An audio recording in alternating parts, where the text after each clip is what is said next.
welcome to the Everyday Board Game Podcast with your host Daniel and Daniel. So right before our podcast today, we were discussing about all kinds of shenanigans. You should have seen this guy's room. Daniel here, everything just started failing all at once. Yeah, that is so true. It was pretty hilarious. His table broke in half, literally. Dumped my coffee. Dumped your coffee. You know, made everything all soggy. You lost your pen somehow amidst the chaos. And you refound said pen. Yeah, it was in my hat, no less. Yeah, it was all kinds of silliness. But, you know, that is, I hate to say it, but that's sadly nothing new about our podcast. It's one of the things that we do well. If it's not technical difficulties, it's just straight up physical difficulties. Right, exactly. No. Physical difficulties, it is what it is. But today we got a fantastic debate for us. I always like these art debates. Yeah, these are always fun. They're always different because when we talk about it and like people, you can hear them discussing it in the post that we put up there. Someone calls them their designs and stuff like that. It's like we're not debating a designer, we're debating an artist. Yes. So we're not really judging the game based on the art, except for against that criteria. We're just judging the game on how the game feels. But we wanted to also discuss artists in the games that they have attached to. We've done Vincent Dutrait, we've done Best Sobel. So why not do another artist, which I think this is only our third or fourth one, if I can think. Yeah, there's only been a few. I want to say we've done one. I know one. We've done Sobel and Dutrait. I can't remember who the other one is. We did. Who was the guy who did Unconscious Minds with Dutrait? Andrew Bosley. Did we do Bosley? I think we did Bosley. Right? Yeah. So, yeah, and here's the thing, right? You know, there's all this talks about, you know, AI and artists and all this different stuff about art.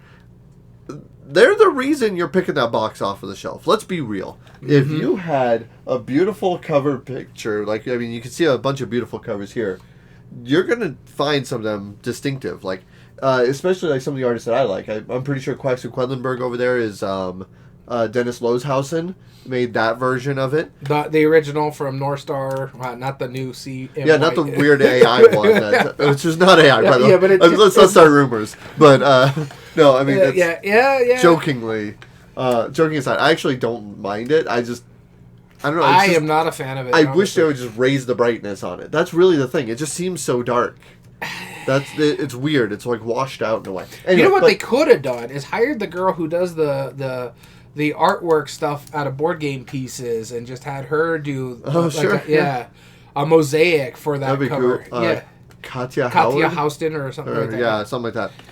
No, that would be really cool. I mean, you can't see it up there, but there's the... Oh, no, you can see it up there. There's the calendar up yonder. Right next to the string art you made. Yep, exactly. One of those is a lot prettier than the others. But, I mean, like, some of these covers, you can see Daybreak up there. That's so striking. That is a striking one. You got Wingspan right over here. Yeah, Best Sobel. I mean, even this Village one, you know, I really dig this style, you know. Mm-hmm. Cascadia, Best Sobel, of course, you know. There's a lot of really great art nowadays, especially the ones that you see on the cover and you're like, oh, I want to pick that game up, just see what it's about, because it's so striking. We're in a new age on it. And amongst all of these artists, amongst a lot of the greats, this artist today, Kwanchai Moriya, and I'm sure I'm mispronouncing it, but you'll recognize some of these titles, and you'll start noticing some patterns of some of the similar arts. Mm-hmm. So I got to give that a shout out. And so that's what we wanted to do. But before we get into our first segment of the podcast, we have an announcement to make to our audience. As you can see behind us, right over there, there's 2 games sitting on the table. That is Horrified, A World of Monsters, and the deluxe edition of Canvas. You could be the lucky winner of one of these games, your choice. The other game will go for a later, that doesn't get picked, will go for a later giveaway somewhere down the line. But you got a choice of it. How do you enter? Oh, there's so many ways to enter. So you can sign up to get tickets. We're going to talk about them more in detail later on. But following us here on Twitch while we stream our episodes live, subscribing to us if you can. I mean, of course, only if you're financially able to do so. Mm-hmm. We would appreciate the support. Emailing us with code words and subscribing to us on Instagram, following us on YouTube. Like, there's a lot of ways to get tickets.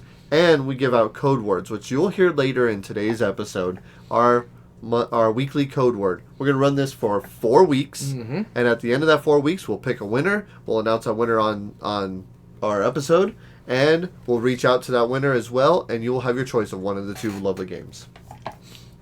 And with that being said, we'll get into our podcast here. What have you been playing? Oh, okay. So I've been playing just a plethora of games. Really, like a lot of games lately. Oh, yeah. I mean, just an abundance of games. Yeah, we played, 10 just recently? You and I played 10 back-to-back, like, yeah, between I've been us. playing some solo games, so... Yep. So, spoiler alert, we've been in talks. We have an open week this week because of the way the cycle works. You may be getting an extra podcast this week. Right, or this exactly, month. which will be pretty cool. That won't count for the code words or anything code like words, that. but yeah, well, it would give you a little bonus, a little gift from us to you. So I've been playing this card. I found this game that was clearance at Barnes & Noble, and it was a small little card game, and I like clever card games. And I read the back. I was like, okay, it seems all right. I'll give it a shot. And I brought it to a restaurant with my 2 kids and my wife, and even my wife was like, okay, that sounds simple enough. I'll play. So I was like, cool, And we played it. It's a game called Insert Card Here. And the idea of this game, it's... First, to get rid of your hand, a la Uno style, right? And there's going to be some other nods to Uno here in a bit. It's a very accessible game. You have 100 cards 99 cards, I guess, from 1 to 99. Okay? The first player, they're going to draw 2 extra cards, and they're going to put down their highest and their lowest card. That makes a gap. So let's say 75, 25. Those are my cards that we put down. Those essentially make up 2 discard piles. What you're trying to do is you're trying to squeeze in that gap to make it so somebody can't play. They get penalized by not playing, and I'll explain how that works in a minute. But all you have to do is you play a card in between those. So if you played a 50, perfect. Like, it doesn't have to be perfectly in the middle, but let's say you put down a 42, right? 42, even better. Then the next player, they choose which discard pile that 42 goes to. Do you put it on top of the 25, and thus having to play a card between 42 and 75? Or do they put it on the 75, and you have to play between 25 and 42, thus tightening the gap? Then they play a card in between the 2. And you continue doing that until somebody can't play. Okay. Now, here's the catch. There's also some wild cards. Every card that ends with either 1, 2, 98, 99, or ends in a 0, so a multiple of 10, is a wild. So they can always be played in between. So no matter what, they can play, and the next player just brings it over to the other side. Also, the ones that end with 10 are reverse wilds, so it reverses to the other direction, which is, okay, sure. It keeps away from the people who are about to win. You can reverse it away from them and give other people more of a chance. Okay. Which is, it's not a terrible mechanism. I don't hate that, right? It's a small card game. But the penalty is, if you can't play between the 2 cards and you don't have a wild, then all you do is you discard all of the cards that were played, draw 3 cards, and then play your highest and your lowest again, just like setup. First player to get rid of all their cards, they start with 7 cards in the game, that's it, wins the game. Very simple. Very clever. I mean, it's not a rare function, right? It's a mechanism that we've seen in other games and seen in other ways as well. But I like that decision space of, like, I thought it was going to be the most obvious thing in the world. It's like, well, you just put it towards the one that's closest to, and then you have more room to play. Yeah. That's what I thought. And then, but then you're like, wait, I got all these cards in my hand. Right, and then my kids were playing absolute chaos. Like, and it was as they should, and it was hilarious. Like, whenever I'd put, it's like 30 through 57, and somebody puts down the 55, right? And like, cool, bring it over on top of the 30, and a 56 in there, and it's just, that's hilarious when that happens. And then. But you're not completely out, because then you could throw a wild down if you had one. Yeah. And so there's always that little moment where it goes to the next player and you go on, can you? And I'll just draw cards. It's silly. I was actually pretty impressed with it. It was only like $15, like brand new price. I got it for like $5 or something like that. Totally worth the money. Nice. Overly sized box though. I mean, the box is like I've seen it at tape. Barnes. So yeah, it's a deck of cards that's that big. It could have been a toy It's box. almost like Flip 7. The original box that it came in was so massive, and it's just really like is. a card. I think that's about the same number of cards, honestly. Like, it's the same thing, and the box is almost as big, but it's thicker too because they have the insert, which is this really cheap cardboard thing, and a single well for the deck, so it stands up the full way. Okay. And it's so obnoxious. Like I get presents. Like, you want to have presents on the shelves, sure, fine. I'm gonna immediately throw that in one of my photo cases because there's no reason to have it in that box. I'm at the point where I need to get myself a 5th photo case. Oh my goodness, I'm up to 5 right now. I'm filling in the 5. I am in the back end of the 4 right now, so I think there's like 3 or 4 in there that are left. I have a lot of games. My new Rajas of the Ganges is gonna go in a photo case because nice. there's no point in having. There's no reason to have that in anything but that. It's so silly. But yeah, anyway, insert card here. I actually really enjoyed it. I would give it probably like 7 and 7.5, maybe even an 8. It was super fun.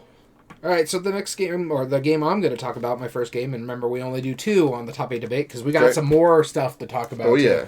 But this one is a fun little game that I finally decided to start playing. I've had it for a little bit.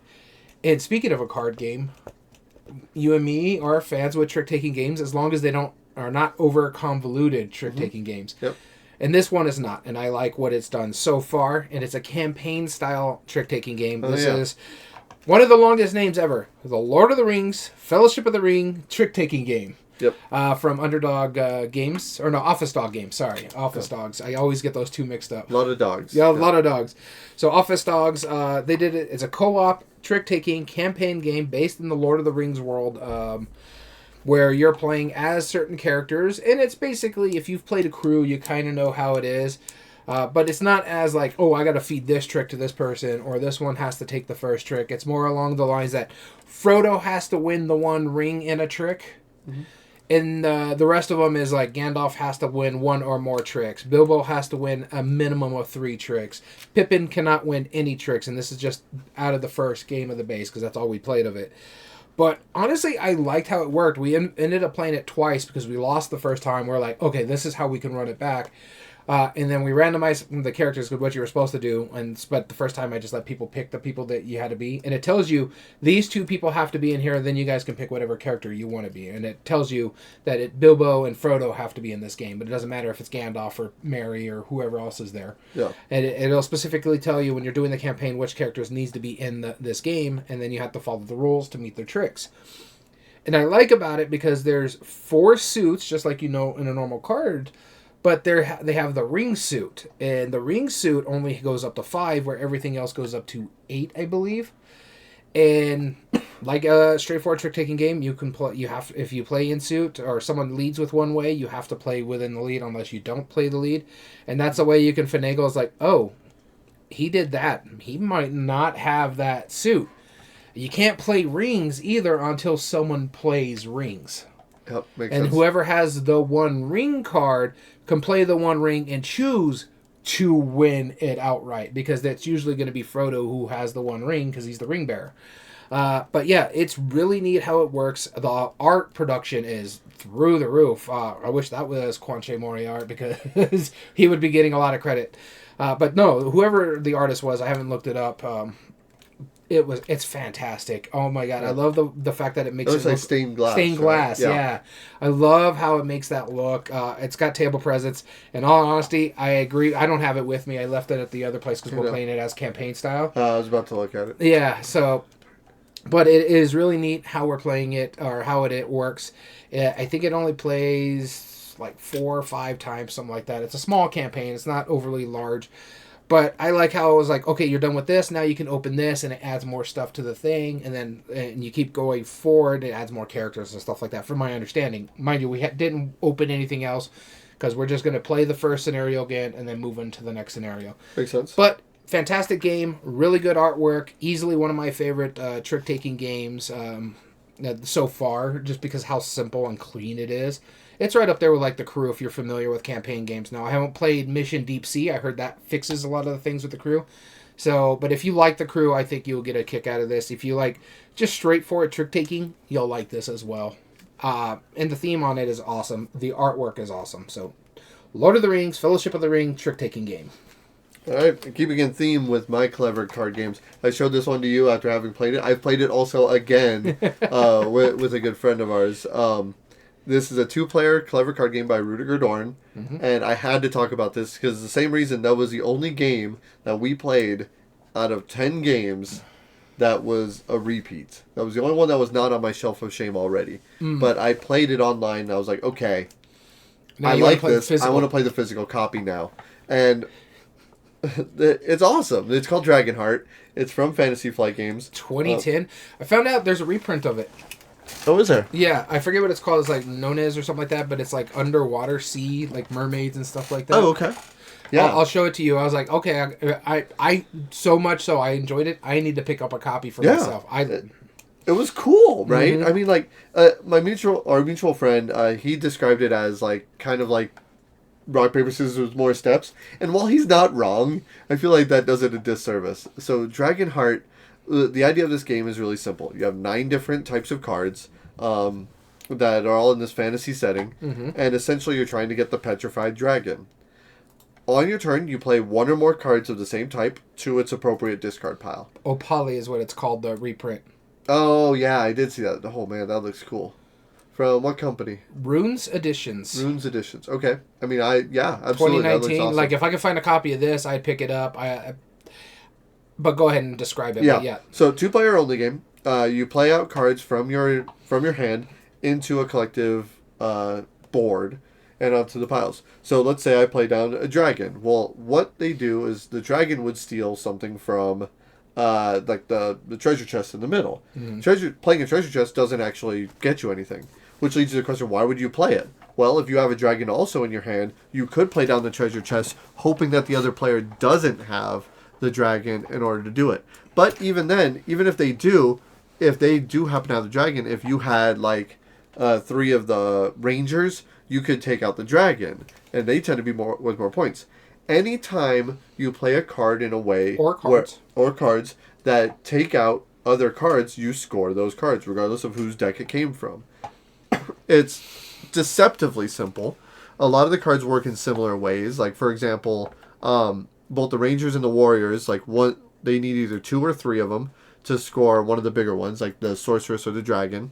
And when they take those cards, when there's a certain amount, they go down below the little ship. Well, when somebody plays 3 ships, that's 1/3 of the game done. You set that pile aside, but you also collect all of the Rangers and Warriors too that have collected underneath Which it. becomes points for you, yeah. Which is points for you as well. There's dwarves, where whoever plays the 4th dwarf card, they just score the dwarves. Like they're by themselves, they're hermits. There's the petrified dragon, where when somebody steals the petrified dragon, you actually take the dragon token, and then now your hand size is 6. And so you always draw up to your hand size at the end of each turn. So there'll be times where you dump like 4 or 5 cards at a time, and then redraw that many from your deck. Like, honestly, what was your thoughts on this? Oh, I dug it. For a 2-player game, and apparently I hate 2-player games. Yeah, despite hating 2-player games. I really right? did enjoy it. Yeah. And what I like about it, too, is like, yeah, rock, paper, scissors, I get what he's trying to say. Yeah. But it does a next step that you wouldn't expect in a rock, paper, scissors. It makes the other players' decisions is like, okay, maybe I'll bait him to go for these treasure chests because I have the huntress in my hand. So if he plays a dragon, boom, I can throw all 3 here and grab that whatever dragon's in there or the dragons that are in that pile. Right. So just trying to make it more enticing for the other player. Or you're trying to be like, okay, I'm going to do this over here to throw off the scent of what I really want to do, and I just need you to play at least 1 or 2 cards into that area for me to trigger what I need, so I'm going to hold these cards off to the side. And I loved everything about that, especially like, oh, you did that? Okay, now I'm going to play the Sorceress, I'm going to take all these dragon cards, and now I have where I can have 6 cards in my hand rather than 5, which gives me a little bit more decision space. And I dug it. I honestly I rated this one pretty high. I think I gave it like an 8 or a 9, somewhere around there. Yeah. This was my second favorite game we played that night. Yeah, and this was my first favorite. Yeah. And there's just I've always appreciated that it's very simple. It does something that I don't really see anywhere else. And the fact that, it's rock, paper, scissors, sure, whatever. The fact that it's so quick, easy to pick up, and easy to play and intuit like what you're doing, and why you could build up these little strategies of like, I have this cascading thing, so if I play this here, you're probably going to respond this way, in which case I can do this. I can put out a 3-point treasure chest, you'll steal it, and then I'll play out my 4 because you just wasted your dragon. Yep. Unless you play a second dragon, then it's shenanigans. There's so much give and take. Oh, my personal favorite, when you were like, how we ended the game is like, that should be fine playing this. No, it's not. I'll take those. Yep. That's the end of the game. Yep, exactly. It was so clever. So Dragonheart, I really enjoyed this game. No, I dug this one a lot. I thought it was a fantastic game. Rudiger Dorn does it again. Like, we've liked pretty much everything that he's done. Yeah. Karuba, Istanbul, you'll see way up there. Yeah. So there was this old game that I played of his. I don't mean to go off tangent, but it was called like Spacewalk or something. Yeah. And it was a Mancala thing. And you actually had a board that was built into the box that would have a hole, like where in the black hole that you would drop the ships into. And it was super fun like that. So anyway, that just reminded me of that. All right, so moving on to my final game, the one I'm going to talk about. I mentioned it last month that I would talk about some of the May the 4th games that I played. It just happened after we're already done with May the 4th. So the first one I'm going to talk about, and you'll get maybe a couple more next week. But the first one is the new one to me that I really did appreciate from Corey Konecka and Unexpected Games. We weren't expecting them to get the Star Wars license because, Fantasy Flight has been your main go-to Star Wars card company. So we did play The Mandalorian Adventures, a little small box campaign style Star Wars game. The only game from this publisher I haven't played yet. Oh man, I really did enjoy it. I like what it was doing.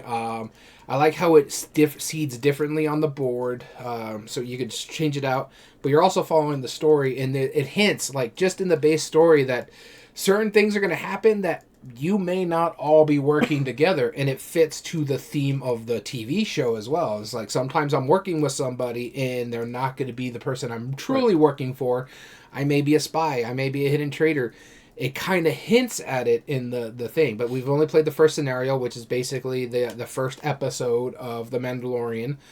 And it's really neat. It's basically you're just trying to find the youngling, or the package is really what it's called, but everybody knows who it is, have watched it.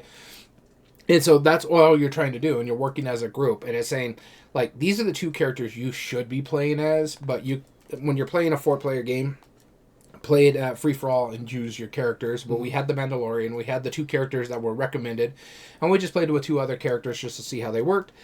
I like the how simple it is for when it comes to the battling and stuff like that. I like the fact that you're playing 2 cards out of your turn, and they're 2 different actions, and you can play them out of power, but if you play them into that certain, you get a bonus ability at that. So if I'm playing this 4 card, and it works better maybe in tactics or fighting, or I forget what it's called, but it's like fighting. Or maybe I want to play this 4 because I want to do 4 movement because I need to get closer to a certain area. I can do that. If I play it in the fighting, I might get a boon or a bonus because it's played in the proper line. Yep. And then you have an event where you have to check for that line. It's like, okay, this is over this certain amount of number. Okay, this happens. Okay, now it's higher than that number, so this happens, and then you trigger this. Or if it's under that number, then nothing happens, move on. It's real simple, very straightforward. I don't want to get into too much spoilers, but really well produced, pretty inexpensive too. And it's what I like about it is Gloomhaven Jaws of the Lion started this, where it basically the map is the book, and this is what it is. It's like your whole board is the book, and then you go into the next scenario and you open a different page, and there's the next part of it. Yeah. So I like that aspect. I've been a big fan of doing stuff like that. Jaws of the Lion does it. Yeah, it takes you a little bit out of it because it has that spiral ring in the middle of the map, but it's fine. It's not going to bother you too much. You're going to ignore it. It's really neat. What else is the other ones that did it? The Crystal Chronicles, not Crystal Chronicles. What is it called? Coded Chronicles? No, Dragon Almanac. That's what it is. Almanac Road and stuff like that. They did it for competitive wise. The new Mass Effect game that I have on my pile of shame behind me over here that I need to get played, that has it as well. So I think it's really neat that them going to that one. It's probably going to save production costs too. So Mandalorian Adventures was my next game that I picked, and I really dug it. I really want to dig more into this one. Cool. All right, so let's get into today's episode. This is a top 8 debate for Kwanchai Moriya games, as we said at the top of the episode. Mm-hmm. We're going to be talking about our favorite games, the highest ranked games, more specifically. Yeah, not our favorite. Not our favorite. We'll be debating our favorites. Game that we have both played. Exactly. So, listeners of the podcast know how this works. It's pretty simple. We take the top 8 games, the highest ones that are ranked from this artist or designer or publisher or whatever, right? That we have both played, and which we came up with these 8 that we're going to be debating head to head, highest versus lowest seed, round after round after round until there is one winner. Now, even though he did not have a stake in how the games are designed, that could mean that there's some questionable or great games on here. It doesn't matter. Yeah. All that matters is that he had a hand in some of the art, which we wanted to highlight that, and which we've done before. And this gives us a little bit more of a variety sometimes when we debate these. Oh yeah, and what I like about it too is we were kind of discussing it because I had to send you the link to our thing because for some reason it kept freezing every time I tried to tag you on the post. I was like, okay, well, this is how I did, and I was like, this is gonna be fun. Yeah. Because first off, these are a lot of games that we don't normally argue, right? Because just the way the rankings fall. Yep. And then 2, they're so distinct and different than anything else we've really debated by some of their decision spaces. Right. For like 2 of the games are really, really completely utterly different from, even though the mechanisms are familiar, what they do are out of the ballpark. Yes. In fact, I think one of them is going to be in our first debate. Oh, well, certainly, yeah. But before we get to that, we promised you the first code word for this month's cycle for you to win one of these 2 games. Again, Horrified World of Monsters or Canvas Deluxe Edition.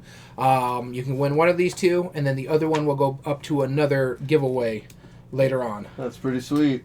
So let's talk about those ways on how you're going to enter. First off, okay, let me leave that up there. Okay, he broke it. Yep, I broke it. All right, first off, our first way for you to enter. You can email us directly with the code word. We're going to give you the code word here in a moment.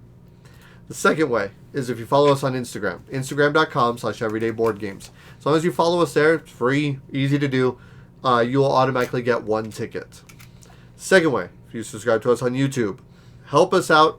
Click the bell, get notified when we upload videos. Mm-hmm. That helps out. That is not required, but as long as you're a member on YouTube, you will automatically have another ticket. Subscribe to us. Not a member. Member's a whole different thing. That's true. Subscribe to us on YouTube. Then we have Twitch. We stream these episodes live at twitch.tv/everydayboardgames. And sometimes live playthroughs. Exactly. So like we did just a couple days ago. Yeah. Exactly. So if you follow us there or subscribe to us there, follow us. Yep. So you get notified when we stream live. That's an automatic 3rd ticket. Mm-hmm. Another way, and this is 3 more tickets, and we said, again, only if you have some spare money and you're willing to support the podcast, which we'd certainly appreciate you doing so. If you subscribe to us on Twitch, that gives us a little bit to help pay for the channel. We very much appreciate that. We give you 3 additional tickets. Again, not required, no purchase necessary to enter that. You just have to follow us and get a free ticket no matter what. Yep. Subscribing to us gives you 3 additional tickets. That's right. So there's Instagram, there's YouTube, there's Twitch, and there's following on Twitch. Okay, those are 6 free tickets that you could potentially get. How are you going to get the other 4? Because you can have up to 10 tickets each person, which is awesome. 10 tickets each. Yes. Yeah, I know, but you were saying 4. I was like, wait, what? Yeah, 4 different ways to get a total of 6 tickets. Yeah. 4 additional ways to get tickets, and that's listening to our weekly episode. Every week we give you a code phrase, and this week's code phrase is... decision, because you have to make one. That's right. So email us at everydayboardgames2020@gmail.com with that word in the body, or in the... in the subject line, put contest. In the body, put the code word, again, decision, and a way to get in contact with you. And we'll be shipping it free out to you. There's no strings necessary. Except for it's Continental USA. We have to reiterate this. It is Continental USA. Sorry, Alaska. Sorry, Hawaii. And sorry for the rest of the world. We just can't afford that just yet. Yeah. We made that mistake before. And it was very expensive. Yeah, especially for what we gave away. It was basically triple what we gave away. Yeah. What we should have really done is just find a local website and just ship it directly from them. Yeah. You know, that's what we should have done in hindsight. But that's okay. We like supporting our fans because you support us. Yeah, so, exactly. With that being said, before we get into today's episode and tell you which ones that we are debating, do we have any honorable mentions? No, I have 3. I have 3 as well. So we're going to flip our coin of doom and let's talk about some honorable mentions. Here we go. I'll be starting us off. So I asked you earlier, and apparently you never played this game. I mean, you have, but you haven't. You haven't played this version of it. You played the remake of it, and this is Flip Ships. Oh, the remake is Space Invaders by Buffalo Games. Great version of it. But Flip Ships was originally by Renegade Games, and oh my goodness, did that cover sing off of that shelf. is a beautiful cover. Yes. It was phenomenal looking. It was a deep blue, purple, red. Could be flipped upside down or right side up. Both versions you can see it. Absolutely incredible looking components. It was kind of like a Space Invaders, kind of like video game. Hence retro the Space Invaders. Right, exactly. and you had these cards slowly coming down, and you're trying to flip tokens onto these, which were your ships. And if you successfully land your ships onto these cards, you would destroy them. It was a cooperative, tower defense dexterity game. Super cool, super creative. I think it was Kane Klenko who designed it, which we'll be debating another one of his later on. Oh, that's right. Yeah, Noonatar. Yeah, and I'm a fan of his designs, and that cover just absolutely sold it to me. I've been wanting that game for a really long time, and I finally got a copy a few years ago. And yes, it's beautiful. I love the art. No, it's a pretty good looking game. Like I said, I've only played the Space Invaders version of it, and I find it fine. Yep. But honestly, my wife didn't like it, and I doubt you guys have it. I don't need to keep a copy of something like that in my collection if my wife didn't care for it. So. Yep. All right, so you don't have to justify anything to me, sir. I understand. Well, you started the rumor that I hate 2-player games, even though I gave logical arguments why I don't keep 2-player games in the house. Right, because you hate them. No, I don't hate them. No, that's fair. It's your preference, and I get it. But what's your first honorable mention? My first honorable mention is a game you haven't played, but you almost played it twice. Well, you've almost played this one once, and you almost played its predecessor almost once. But both times you had to leave when we were playing them. And the one I picked is Dinosaur World. I do like this one over Dinosaur Island just because I love that little... just moving your car around and touring your facility rather than just doing the dice manipulation and choices and stuff like that. It's really neat how it works. I enjoy a lot of it. It is a lot heavier than you would expect, in all honesty.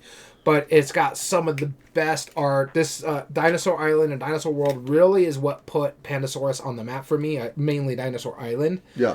But the Dinosaur World is what cemented them in my map. And then all the little small card games that they came out with later, bringing it over and stuff like that. So to the point where I've been tempted to buy Shackleton base, even though it's a lot heavier than I really want to delve into. Yeah. Just because Pandasaurus is attached to it. Because of games like the Dinosaur World.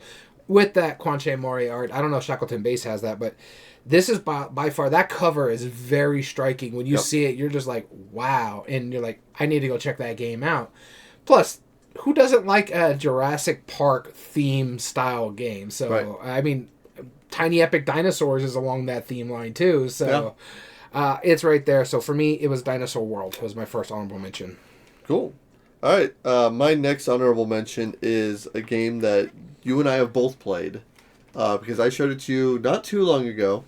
A deduction game that is absolutely like the definition of concise, simple, and streamlined. This is Deducto from G.A.M.E.R. Yeah. I figured this was going to be on your list. That's why I ignored it. Yeah, I actually thought this was going to be on your list, but I was like, even then, I have a backup just in case. Yeah. But Deducto, I mean, so it's a deduction game, right? Yeah. And each card has a combination of a different background, a different fuzzy animal, or a different disguise, whether they're wearing a mustache, a wig, a hat, or whatever, right? The art is absolutely incredibly adorable. Like, it really is. It's really even good. To the duck on the cover with a big magnifying glass just like peering through it with a big old giant eye. Like, it's a very simple game. It's like 49 cards and 4 reference cards, and it's a deduction game. And the game itself is fantastic. It's one of the easiest deduction games to play, but it's still substantive. It's not like you're just, either guessing in the dark or you have to do homework to figure it out. Yeah. It's elegantly simple. It works really well, and the art sings on it. His art is so important for a game like that. Yeah, it is really important for this game because that's the whole point, is you're trying to find who your character is. Right. There's not many animals, there's not many backgrounds, there's not many disguises that look like other ones. Mm-hmm. They are all very clear. And they are color-coded, yes, but not really, right? Like, the city is purple or whatever. The mountains are this blue color, and it's all very clear. The forest is green. Yeah, the forest is green. I thought the city was red. Probably. I don't remember off the top of my head. But I remember they were such a bright, distinctive color that we can still see them. And even if we can't see them, like, the features are so specific that we could be like, okay, yeah, I mean, this is obviously a library, right? Yeah. It works, and I highly recommend it to anybody who wants to try it. And it's like cheap; it's like $10 or something like that, $12 maybe. So I remember playing this mainly because it was when we were trying to do something that you want to get done for part of your goals list, and we were trying to survive this hurricane force winds, basically, where we were at. Oh yeah. Yeah, and we were having a very disappointed lunch. Yeah, it was not the best lunch we've ever had. It wasn't that bad, but we played a great game. But it was a great you game. were upset with your macaroni and cheese because of something, and then my crust it was super bland. That's why. My crust was. I got a cauliflower crust pizza, and it was very meh. The sauce, the pizza sauce was not good. The pepperoni was fine. I love the little pepperonis that get basically bake into cups. Sure. But other than that, I was kind of disappointed. And I'm like, at least we're playing a good game. That's literally what I was thinking about. I'm like, if we're out of the wind and we're playing a good game, we're good. Because that was gnarly wind. That's the main reason I remember Deducto was like, I had a disappointing lunch. We had a disappointment because we couldn't make it to where we were going. Yep. We got stuck in winds that were reaching 90 miles an hour. Yep. So, yeah, it was a bit much. Yep. At least Deducto was the highlight. Yeah, it was. It really was. Well, that and finding we found some good games. Finding 2 copies of Buffy sets on Match for our buddies who were big, and they've been looking for those. So yeah. All right, so the next game I am going to talk about is one that you've actually showed me. You and me played this one, and what I like about this game, it can be played as a solo game, it can be played as a 2-player game, or it could be a completely AI game. And what I mean here is that you could be the AI going against the AI. 0 to 2 players. 0 to 2 players, and this is So You've Been Eaten by Scott Alms and... Is this what company is this? I can't remember the company. I don't remember. But it's a neat little game where someone's playing the digestive tract of a worm while someone else is playing the miner, and so they're trying to survive and get as many gems as they want out of the thing while you're being swallowed by the worm. Or if you play it solo, the worm is run by the AI or the miner is run by the AI, or you can fight the AI against each other. It's really neat how it works. I liked what it did. It's not one of my favorite games, but the art is what draws you in. Just that cover on there in the title, So You've Been Eaten, really drew you in. The game is fine. I enjoyed it for what it was. And I love that little puzzly aspect of it. But again, I don't need a 2-player game in my collection because I hate them, apparently. The thing is... At least you can play 0. yeah. It's like... But I wouldn't have mind getting it as a solo game, but I just think... The pieces and components are fantastic in this game. The artwork is fantastic. I love the little puzzly aspect of it where it's asymmetric. One person is playing one part of the game where someone else... I like everything that it does, and the art just drives it over the top. Yep. And I think he really knocked it out of the park with that art style. I think it was fantastic. So You've Been Eaten. And this is the only game that, as soon as you said Kwanchai Moriya, that we're going to be debating his games. This was the first game that came to my mind because I absolutely love the production on it, and the art really sings on it as well. This is The Spill from Smirk and Dagger Games. Mm-hmm. The Spill is a reverse tower defense game. There's oil spilling out from the oil rig, and you're trying to save the animals and compress and push back the oil as best as you can to cooperatively win.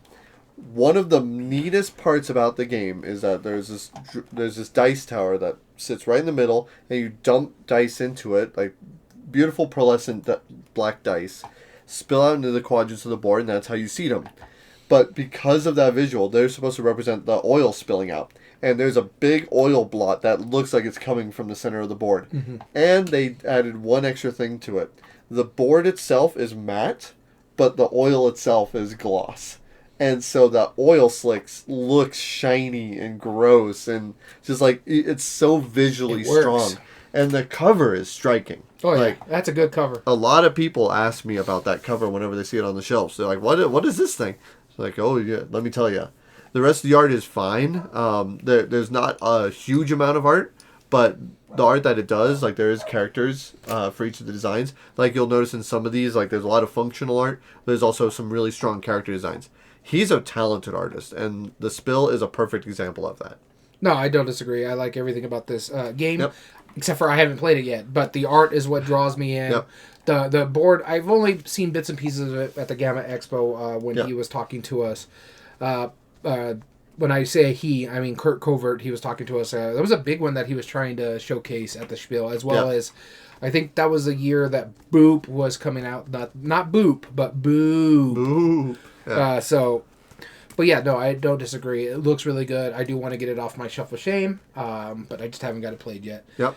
The last game I'm going to talk about in my honorable mentions is a game that I enjoy, but I don't own anymore. And the simple fact is because what it's trying to do, I don't play at that player count. And this is a trick-taking game that plays up to, I think, like 8 or 10 people. And I've only played it at 4, and the minimum is 3. And this is Gorus Maximus from Inside Up Games. Mm-hmm. And I liked what it did. It was neat how it works, but it doesn't sing at a lower player count. This is a trick-taking game that you need to play at its higher player count. It's basically you guys are basically battling it out in a gladiator battle, playing a trick-taking style game. I love the rankings of it. There's different ways it works. It's been a while since I played it, but again, what drew me to this game was that artwork, because you don't really see Colosseum or gladiatorial battle games out there. Yeah. And then it had trick taking on top of it. And like I said, it was fine for what it was at our player count. My wife didn't care much for it at a smaller player count. My other group was okay with it at a smaller player count. But I think it works better for what it's trying to do at that large player count. I think minimum, for you to get the full feel of it, 6 or 7, in all honesty. Wow. Because the 4-player game just doesn't sing as well as it should. But reading the rules, you're like, okay, I see why they're saying this is a trick-taking party game in a sense, because it could hold a lot of people. As much as I liked it, I just couldn't justify keeping it because it just didn't feel right. I could play a plethora of different trick-taking games at 4 players, whereas this one would sing better at a higher player count. And that's I don't play at higher player counts. I think the most I've played lately is 5. Yep. So, Gorus Maximus. But before we move on to our top 8 debate, let's talk about the people's honorable mentions. That's right. We opened this up on the Board Game Revolution group on Facebook. Every month that we do a top 8 debate, we'll post the list on there so you can vote and also add in your own. So we'll go through the added on ones. Slay the Spire, Iowan, or Iowan, I guess. Iowan, yeah. Forgive me for mispronouncing your name, I'm sure I am. But I didn't realize Kwanchai Moriya did Slay the Spire. I didn't see him tagged on there, but maybe he did. I mean, Slay the Spire is awesome, yeah, so I don't blame him. I haven't played the board game, so I wouldn't know. I very much like it, yeah. Michael added Sea Dragons. Sea Dragon, okay. I don't know that one all too well either. Oh yeah, Sea Dragons has great looking art. It's super cool looking. Anyway, Camel added Zoo Vadis. Camille, sorry. Again, I apologize for any of these that I'm And then Sandra added Dinosaur Island, whereas I talked about World. She added Dinosaur Island, so good on them. Antoine stated that he doesn't find any of the designs super awesome. Sansu added that they voted for Apiary. They enjoy the theme as it's unique. They also enjoy the mechanics of the game and how it feels like 5 smaller games in one. And its table presence pretty cool. Okay. And then Camille, or maybe, I apologize. Definitely Zuvadis. Ken also said art isn't usually a factor in most games for him, but I also still play NetHack with ASCII characters. That's funny. All right, and then Sean said, my favorite part of his Galaxy Trucker poster on BGG. I know, not a game, but I don't think I've played many games that he's illustrated. So, in BGG, Board Game Geek, they've done the artist series where they got famous artists to do posters for other games. Board games, yeah. And I just double-checked Slade Spire is not one that he's credited to do art for. Maybe design. But... And Mario Fanatic says he's only played the video game himself. He hasn't played the board game either. Oh, Slay the Spire is fantastic. Yeah. What, the video game or the board game? Both. Okay. I play both. Yeah, they're both very fun. All right, with that being said, let's get into our top 8 debate. First off, let's tell everybody what our seedings are. Our number 1 game is Apiary. It's going to be going up against... Our number 8 seed, Noon Attack. Temple of Ice. Our number 2 seed, Cryptid. Versus our number 7 seed, Trash Pandas. Our number 3 seed, Unmatched, Tales to Amaze. And, caveat, we have an agreement here that if 2 of the games are basically the same thing, we take one of them out. Both Unmatched and Unmatched Tales to Amaze could have made our list. We took out the regular Unmatched, the competitive version, because it wasn't rated as high as Unmatched Tales to Amaze. Versus our number 6 seed, Empire's End. And our number 4 seed, The Game. Versus our number 5 seed, Kodama, the Tree Spirits. As always with our top 8 debates, I'll flip the card of Doom. He'll pull from the Cup of Doom, one of the 2 things, and we'll rate them on a 1 to 5 scale. Or we're not going to rate them. We're going to debate them on 5 different criteria, known as our G.A.M.E.R criteria. You'll know why it's called our G.A.M.E.R criteria here in a moment. And that is game immersion, art and production, meaningful choice, ease of play, and replay value. Shall we go into more details on those? Yeah, we'll go to when we start it out. Sounds good. And, of course, if we cannot come up to a conclusion, the fan vote is our tiebreaker. So, with that being said, it's so important that you vote on these, and let us begin. You ready? Mm-hmm. All right. So, Apiary versus Noon Attack. I'll be reading first. Apiary. And I'll be arguing for Apiary. Okay. Bees in space. First off, take a look at that cover. Art and production-wise, like... This is tough because both of them have great art. I mean, of course, they're from the same artist, right? Yeah. Both of them have amazing production because it's Stonemaier and Cosmos, and they know what they're doing. And all of them have great pieces and components. Although, I would almost argue, as much as I like the bees and the dice spacesuit things, I really do like those, by the way. I really do. I really, really like the crystal pieces in Noon Attack. Those are beautiful. I'll get on to Noon Attack here in a little bit. I know. I have one little gripe of Noon Attack. That's sure. Just one little gripe. Sure. Yeah. But as far as apiary goes, I mean, it's a worker placement where the workers age, throughout the game. Mm-hmm. You're going through space. It's a space kind of civilization-esque game. You're sending your bees in space to go civilize these different celestial planets or whatever, and you're just working your way up, trying to be the winner of that. I mean, that you're doing a little bit more. You're doing more than that, but you're farming. You're farming. Yeah, you're doing like a whole. It's a Stonemaier. So if you know the Stonemaier, you know what I'm talking about. We just recently played a Stonemaier. Yeah, so. This is by Connie Vogelman, I believe. Yeah, her first game. Her first game. It's a really in-depth one. I mean, it has a lot of moving pieces, a lot of cool parts. The bumping mechanism. The bumping mechanism, yeah. I mean, it's so neat, like, just those bees that age throughout it. There was one gripe that I personally had against it, and I remember when we played our play of it. It's a Stonemaier game. That's your gripe about it. No, I tend to like Stonemaiers. They're not my favorite, but I do tend to like them. Just, like, I got absolutely hosed on all the hexes. Yeah, I get that. And I got completely, the way they came out, everything cool came out on everyone else's turn. When it came back to mine, they were all picked over. Every single time. And that was a frustrating point of it. But that would go into, like, the randomness of, say, meaningful choice. Arbitrary choices Exactly. So, I'm curious to see which moves on. I mean, it's definitely more loved. Apiary is more loved by a lot more people. Our number 1 seed. I think only one game neither one of us have played beat it out, and I think that was Food Chain Magnet. Yeah.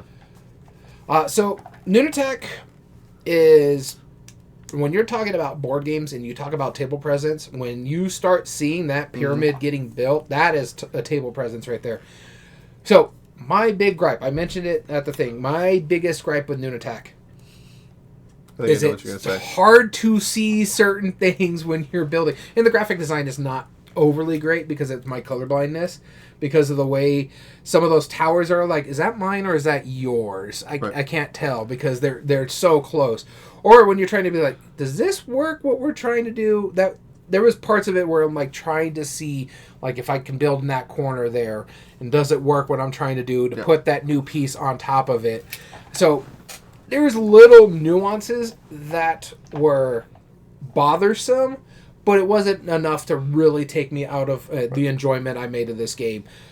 Another thing I have a problem with, it sings at 3 for everything. No, I never played it at 4. I've heard people have issues with it at 4 players. I've had plenty of like good success at 4. Well, okay, yeah, but I've just heard I can't really judge it on that aspect.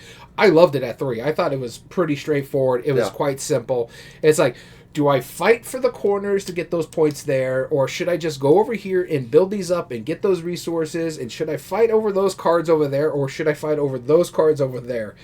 I love every single choice and how simple it's like, I'm going to draft this guy, I'm going to do this ability. It plays so well. And when we're talking, again, table presence, this game has that table presence. If you're playing this in, say, a con or something like that, it's going to draw people to come over and look at your thing. And the table present works in this game compared to something like Everdell that I have up right above your head over there, where that tree looks good, but functionally, when you're playing a 4-player game, you can't see part of the board if you're on the other side of the table. And that is a big issue. This one, you don't really need to see the other side of the pyramid. You just need to see the top-down part of the pyramid, so you could just do that kind of thing.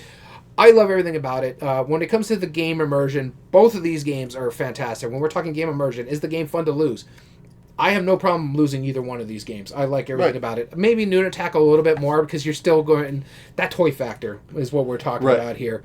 The player interaction, I think there's a little bit more table interaction in Apiary, slightly, and it's more because I'm going to bump you and you're like, all right, cool, I get to age this guy now, and he becomes more powerful.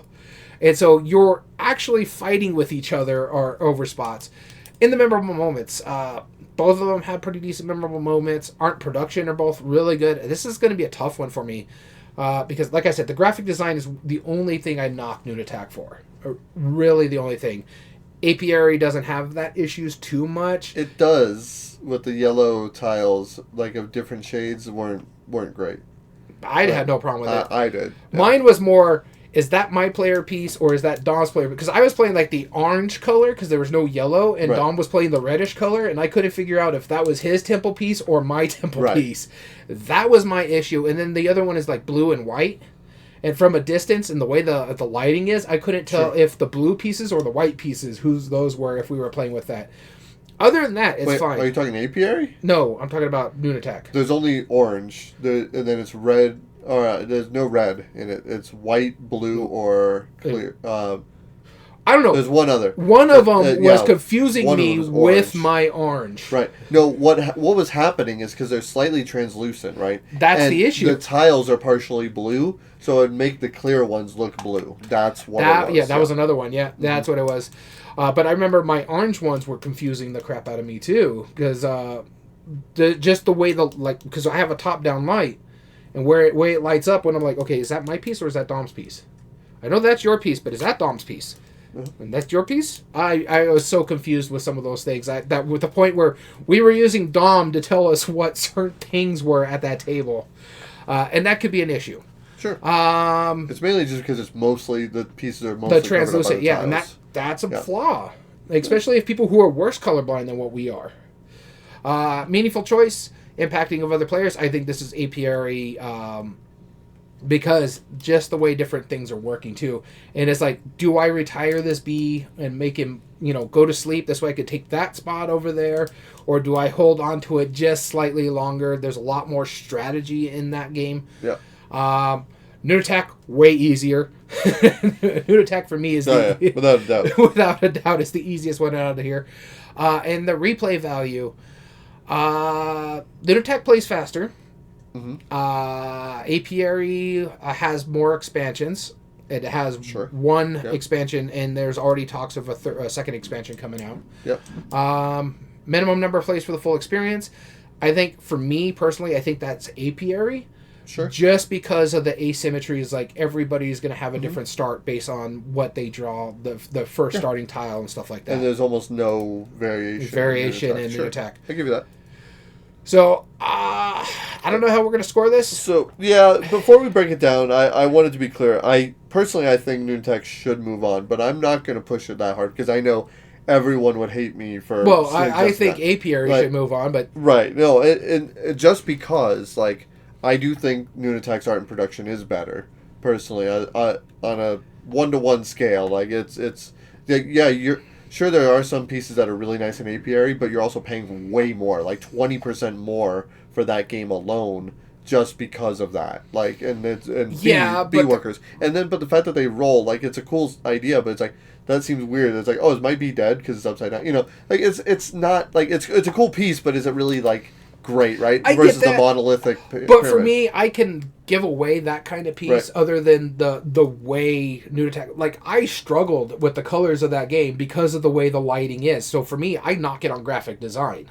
Well, that wouldn't be graphic design if it's the pieces and components. But, I mean, like, But the thing is, like, the pieces in apiary, the problem I have with those objective tiles that are hexagonal, the only reason they're yellow and hexagonal is because it's bees. It would not have been that way otherwise. It's like, I get the point of making it that way, but, like, that, it just takes me out, like, I get, like, okay, cool, bees in space, that's a great theme, but that doesn't mean planets are now hexagonal now. You know what I mean? Like, it doesn't... They're not planets. No, I know, it's your honeycomb. But still, like, it doesn't make sense because you're not pollinating. It's space. So it's like, I don't... Just because like your small brain can't get the fee. Sir, don't talk down to me. I'm just saying, it's just, it's... I feel like because of, like, those small nitpicky things, I'm willing to call art and production a wash, like, in my mind, right? And again, I'm not going to push this that hard. You're pushing it that hard. I'm just explaining my reasoning. Because I know you're disagreeing with always. I think, personally, Noontech is more fun to lose, going for game immersion. There's no solid theme for either of them. They're both ridiculous, but there's no solid theme. But it's more fun to lose because it's more of a point salad. It's a yes-and game, so I like that. And it had more memorable moments for me. And then Meaningful Choice, again, I was so beholden to the tiles that came out. So that's a win-win-win in ease of play for me. I agree with you on replay value, but I think Noontech moves on. But again, I know you're disagreeing with me, and it's going to go to the vote, and therefore apiary moves on because that's so loved. But I think strongly that that's a disservice to Noontech, personally. Can I talk now? Sure. I was just trying to say, the graphic design is a major flaw for me. We've knocked so many games... It was the same in apiary. ...for the colorblindness. Like, no, it's not. That's the thing. Is like, apiary's colorblindness is not that bad compared...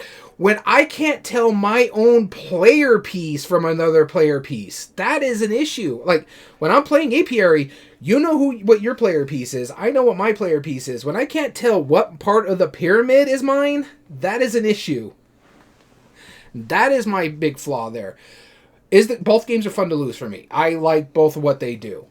The player interaction, I like it a little bit better in apiary. One, you have the asymmetry, so it's like, oh, if I bump him, I get this special, or I get bumped, I have this special ability, or I do something like this. Okay. Memorable moments, both of them have it, but not really. I don't feel clever in either one of these games. Oh, I feel very clever in Noontech. Because when you put down a tile that scores a tile, you score from majorities regardless of who has it. Like, that keeps players engaged the whole time. Like, I could score on your tiles by my proper placement, you know? I love that part of it. That makes me feel clever. I felt dumb playing apiary because of how random those tiles came out. There was a point about a third or two-thirds through the game where I pretty much just gave up because it's like, I can't win this. Like, it's one of those games, and that takes you so far out of the game for immersion. The art I like better in apiary, and there's more of it in there. All the different designs and stuff like that compared to the same cards. The pieces and components I like better because we were just arguing about it. When I can't tell what my own player piece is, that's an issue. I prefer the graphic design because I can read it better in apiary. The font is really small in those tiles. Just saying. It's not that bad. You're just bad old. enough. I can read it, and I'm worse blind than you are. But when you have to sit across the way, and the board is upside down to you... Noon Attack doesn't suffer from that. All right, we're just going to go to the vote because I can't get my word out. So I know AP is moving on. I'm just saying. I do think that's a disservice to the game. All right. Well, you won't even let me make my arguments. You're just interrupting me the entire time. No, sir. Listen back on the audio. You'll see how much interruptions I'm editing this. I can tell you've talked way more than I did because I can't even get my word in edgewise because you interrupt every time. When you were making your argument, I was sitting like this. So. All right, let's move on. AP already does move on because of the score. Yep, of course. Has too much love. Too much love. Next round, Cryptid versus Trash Pandas. Two very different games. Both are actually really good, too. Yeah, I'll be starting this debate. All right, you get, let's see, Trash Pandas. Trash Pandas, okay. I've actually played a mess out of these two games. Yeah, I know. I played more Trash Pandas just because I have it. I don't know Encrypted yet, but Trash Pandas is a great, simple little press your luck game. Comes along with the G.A.M.E.R style. Yeah, I was going to say, it's G.A.M.E.R through and through. Yeah. All of the cards are different things that Trash Panda or Raccoon would fish out of the trash. And let's explain what trash. So your raccoon's digging in the trash, right? And you're trying to stash it in your tree, like your home.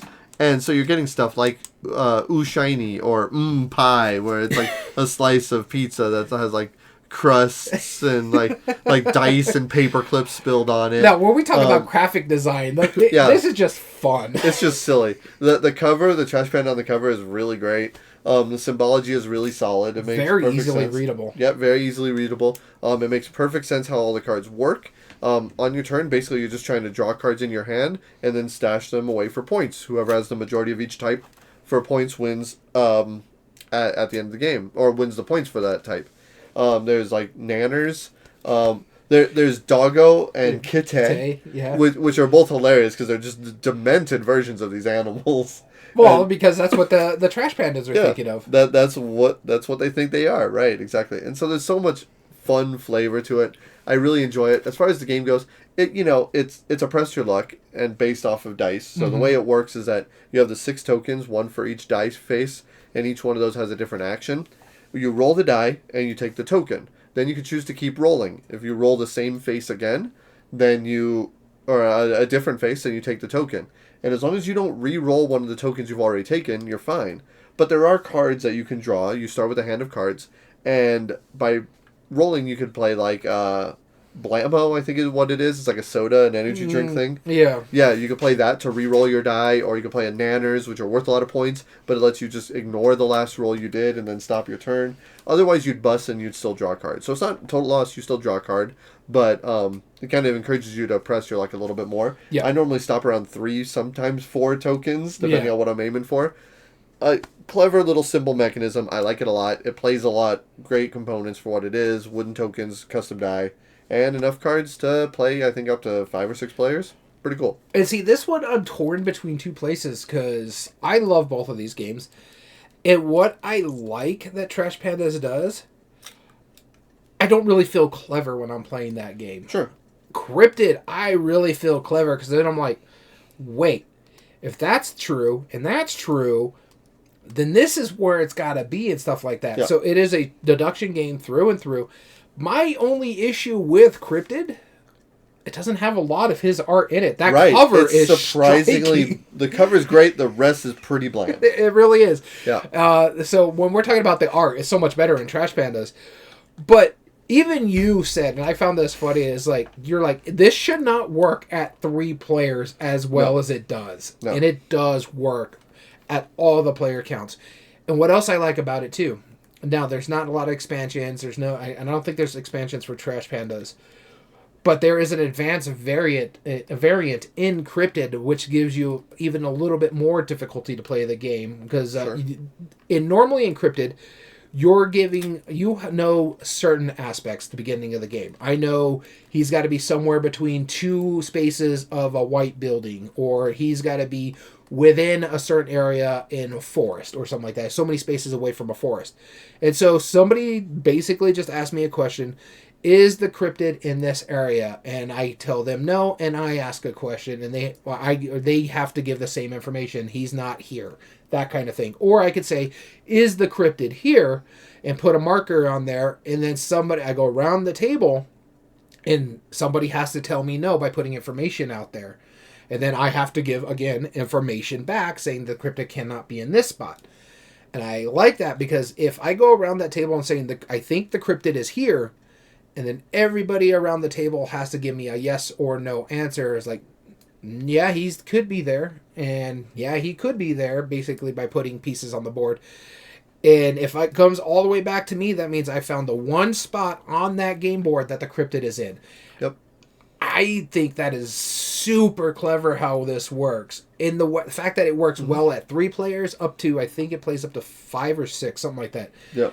And then you have the advanced variants, and then you have different ways to set up the board, and everybody knows what their clues are. And so it's all open information where, okay, it can't be there. But I know for a fact he's got to be 2 spaces from here, so I got to look at all these different buildings. But they're saying he can't be in that swamp, and so everybody's just sitting at the table. The only thing, this doesn't have player interaction other than the fact that you're asking questions, because everybody's at the table like,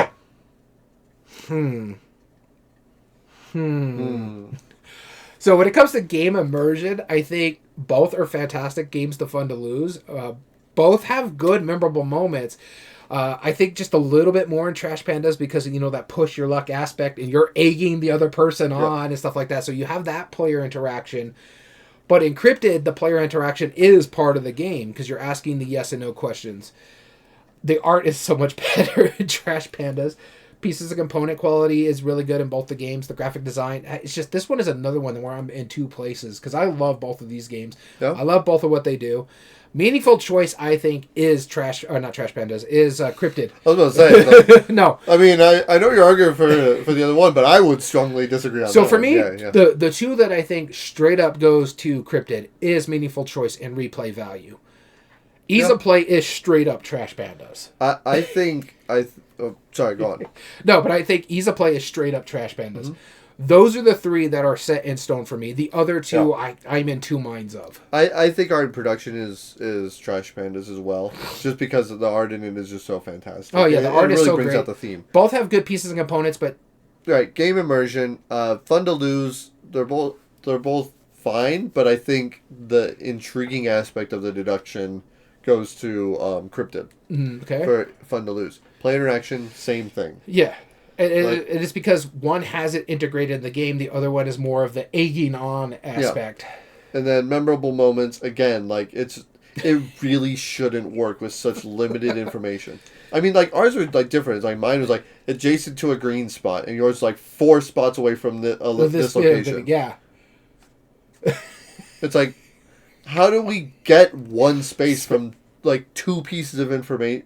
Like, no, that shouldn't work, right? And that's what broke my brain about it. But memorable moments is always fun in Trash Pandas. Like, all right, I'll steal from you. Boom, doggo up in here, right? And yeah. Then, I love that part of it. So we're saying Cryptid's moving on? Yeah, I think Cryptid moves on. Though I love Trash Pandas. And I play Trash Pandas much more than I do Cryptid. Oh, yeah, by far. Whoops, I started writing Trash Pandas. Cryptid. There we go. All right, next up is... Oh, this is going to be another one that we're kind of in 2 brains of. No, I think we'll be okay. Unmatched versus Tales to a Maze. And I'll be starting us off again. The coin's been liking me today. All right, you get Unmatched Tales to a Maze. Okay. I mean, this is one of your favorite games of all time. I think it's my number 3. Yeah, this is... So, I know you're going to champion it, which is fine. And I'm okay with that right now because you and I both agree that Empire's End, unfortunately, was a little ho-hum for us. And that's despite it being John DeClaire, which we're a big fan of. I know, yeah. Friend of the podcast, I mean, it's just what didn't hit for our group. We'll be talking about that maybe next week. So, Tales to a Maze, you are cooperatively playing, Unmatched, basically. You play one of your characters. They have a combat cards that they play. They have to get within range of the enemies, attack them, try and bring their life down before they lose all their life. Plus all their minions. Yeah, exactly. So on Tales to Amaze, there was 2 sides to it. There was the UFO side, and there was... What was the other one? It is the... I guess Virginia? It's the Mothman side. Mothman, yeah. That's what it was. And so, again, cryptids, super cool. And I guess, are aliens cryptids? I guess in a way. In a way. Anyway, but yeah, so you're fighting against those. Super hammy, but very, in all honesty, the time. On-Match is known for their cryptids. So one of the reasons I wanted to play this set was because I wanted to do Bigfoot versus Mothman. Right. Which is awesome. I mean, the art and production is absolutely incredible, but I do want to add the caveat. It's not what we're debating about, and this won't affect the ranking. He was one of, the 7 artists to this. There's a lot of artists. There's a lot of artists. And mainly the artist is just the designs of the certain sets of cards, because they want each set to feel unique in a sense. Exactly. So he's one of, the 7 or 8 artists. That's attached to all the Unmatched sets. Funny enough story, they're adding another cryptid to the game. Which one? In the Battle Legends Volume 3, they're adding a Chupacabra. Oh, cool. That's fun. Meaningful Choice, it's a combat-driven battle game that actually works pretty well. Ease of play, it's not the most simple. Tales to Maze is the better version of it when you're teaching new players, just because they only have to concentrate on their characters, and someone who's very familiar with the game could run the bad guys. I feel like that's a double-edged sword, too, though, because the thing is, ease of play, I have one issue against Tales to Amaze I'm going to bring up in a bit, but I feel like that's a double-edged sword on that. But replay value, there is an insane amount of expansions for Unmatched. Just a ridiculous Before Tales to Amaze characters. came out, there was a crap ton of characters. So that's not even comparable. And then everything is integrated into it. Right. So go for it. Empire's End, we mentioned it. Kind of disappointed with it. It was fine for what it does. Yeah, it wasn't bad. The art is fantastic in this game. We have to hands down say the art is by far one of the best arts in a game, and that cover draws you in. Great production. And the production value is through the roof for a game that's pretty much inexpensive. It's what, $40, $50, something like that? So, hands down, one of the best looking games on our list right now. Yeah. Pieces and components are fine. The graphic design is fine on there. The game immersion, though, is the game fun to lose, and unfortunately, it just wasn't. It, like you said, it's a bit ho-hum. Yeah. It just feels like no matter what you're doing, you can feel clever at times because it's mainly just mitigating disasters. That's how all you're really doing is okay, in 2 turns, this disaster is going to come up. Is there a way I can mitigate it as thoroughly as possible as I had? You don't really feel like you're doing anything clever per se, because you're more worried about, I need to make sure this happens before I can get these combos going. Oh, look, I lost. I can't get that. Oh, no, my combos are now broken, so I'm not scoring the points that I was trying to set myself up for. So for me, it's not really that fun to lose compared to Unmatched Tales to Maze. The player interaction's a little bit better in Tales to Maze, and a little bit more memorable moments. Like I said, art production, I think, hands down, is Empire's End. As much as I want to say, because the art is fantastic, the pieces and components are great, and Kwanchai Moriya is one of a set amount of artists. So what he does is really nice, but it's a plethora of people in this one. Yeah. The graphic design, both of them are really good and readable. So I just feel, in all honesty, Tales to Maze shines when it comes to Meaningful Choice, because I don't feel like I'm doing anything that's going to affect the other people at the table, and I don't feel like I am really digging into my tactics or my own skill level, because, again, I am mitigating disasters. That's really all I feel like, okay, this is coming up. As much as I need to do these things because it's going to be really cool if I could pull these off, I can't do these things because I'm going to lose this thing because of this disaster that's coming up. So, yeah, and for another thing is arbitrary choices do happen in this game. In AP, it's twofold in Empire's End because of those things. And I know I'm supposed to be arguing for it but it just doesn't feel fun. Yeah, we agreed after we played it. It took a game. I like No Thanks a lot, right? And it took that core idea of you're bidding on stuff to put it away from you, and eventually somebody will be like, well, the stuff I'm going to get from it is worth it for me. Yeah. So I'll punish myself to get all these benefits. And that's fun and all, like, and it does have engine building. And there is some cool stuff that goes on with it, like how different things interact. Yeah, my thing is with the engine building, you're not really building the engine. You're just duct taping to make sure extra parts don't break. That's kind of like what it is, right? You know, and that's one thing. It's like, it's one of those games where it's just like, yeah, how do I just make this suck less? Exactly. And that's really what it boils down to. And so I agree. I think Unmatched Tales to Amaze should move on.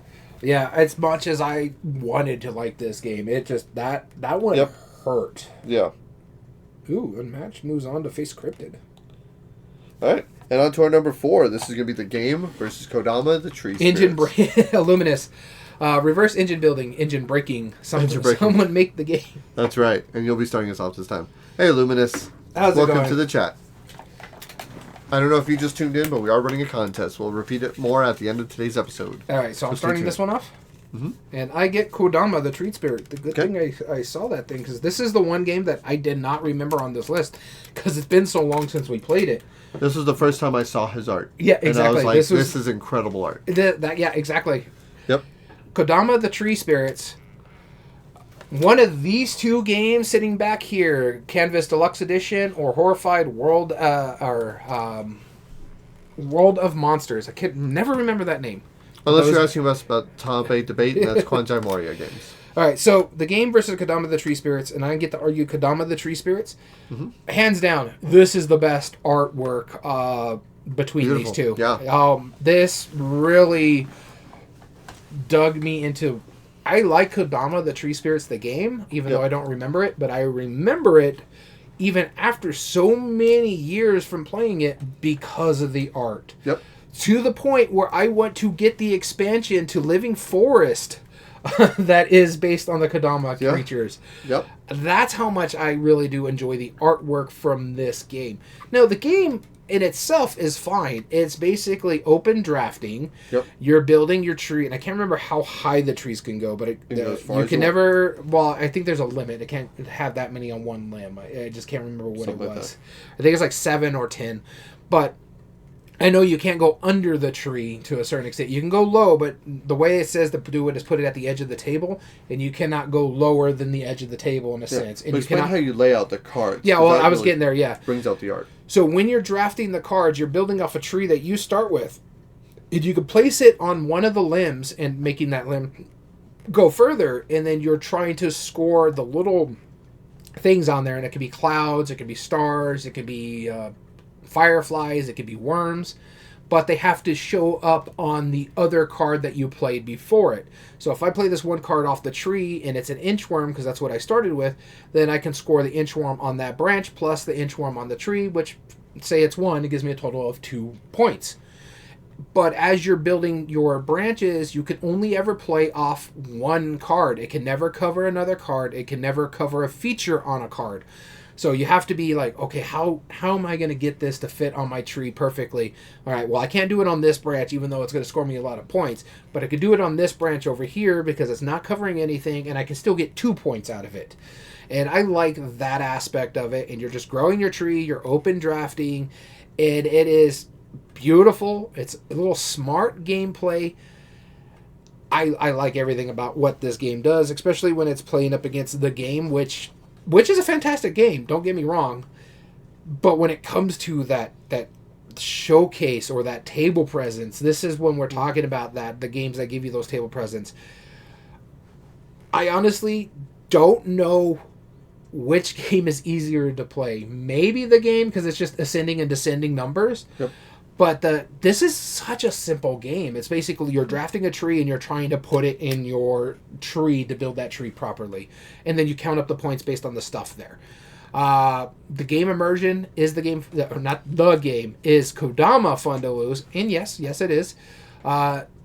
This is where my issue for Kodama is that it doesn't really feel, it's multiplayer solitaire. Other than me drafting cards away from you, it doesn't really feel like I'm playing against someone else. I'm just building a pretty tree.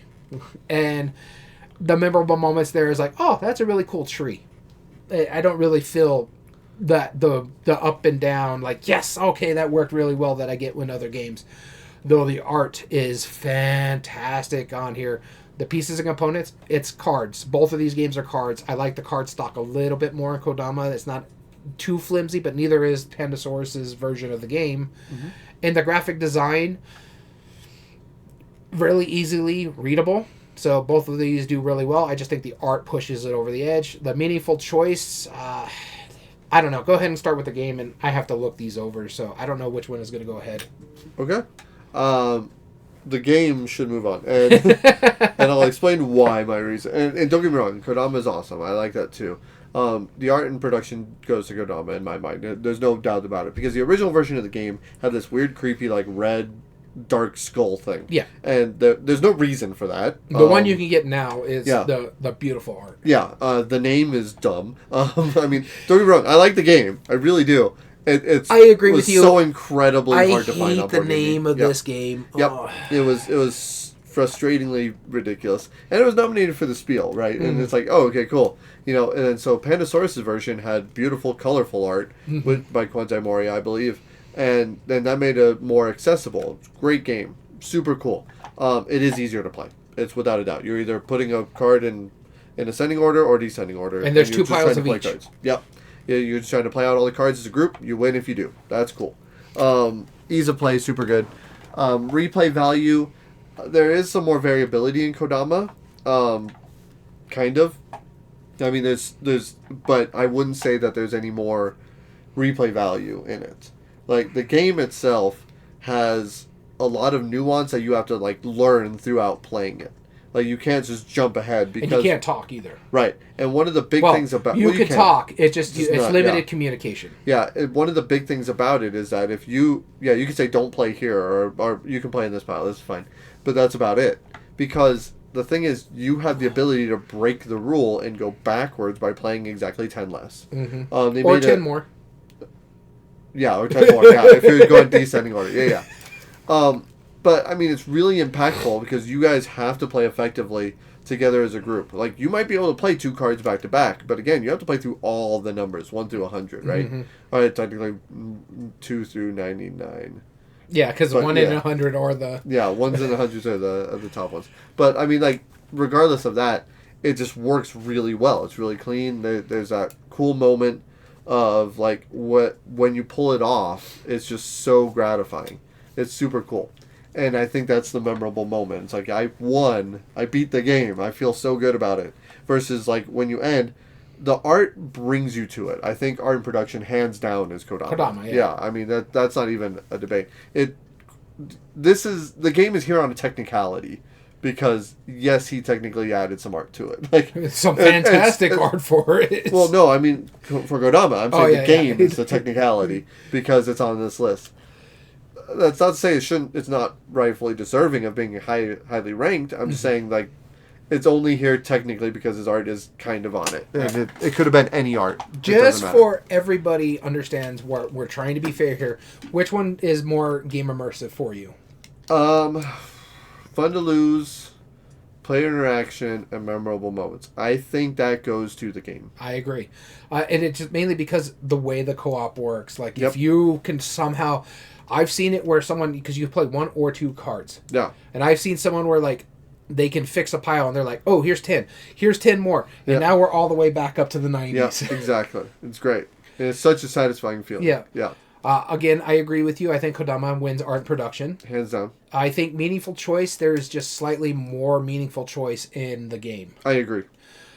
Ease of play, the game, because it's literally, you're just playing numbers either descending or ascending in 4 different piles. Yep.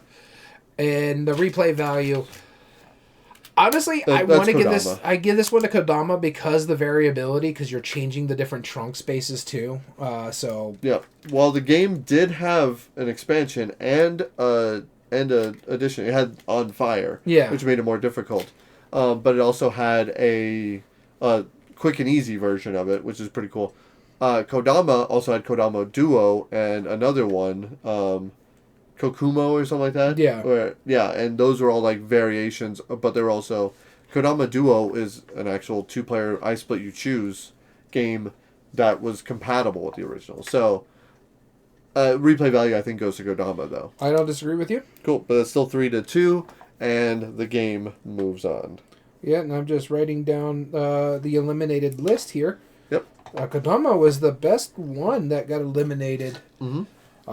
So, Nunatak, the Temple of Ice, Trash Pandas, and Empires Inn, which were eliminated, all got 1% of the vote. Whereas Kodama was actually sitting, the Tree Spirits was sitting at 10% of the vote. So, it's still getting a little bit of love, even though I haven't seen it played out in the wild in a while. Yeah, Nunatak needs some more love. That's all. It's a good game, but I had issues, and apparently so many other people did too. No, I don't think they had issues with it. I just think they really like apiary. I think that's where that is. All right, so we have apiary going up against the game for our second round. I mean, how do we even argue these two? I have no clue. Okay, you'll be signing us off. All right, so I'm just getting everything prepped over here. The bees. Not the bee. Sorry. I mean, I know you disagree with my argument on apiary, but sir. And I get the bees. Biological. Hand me that lightsaber. No. Get your own. Go on. Oh, anyways, as I was saying, I get apiary. I don't know if it moves on this time around.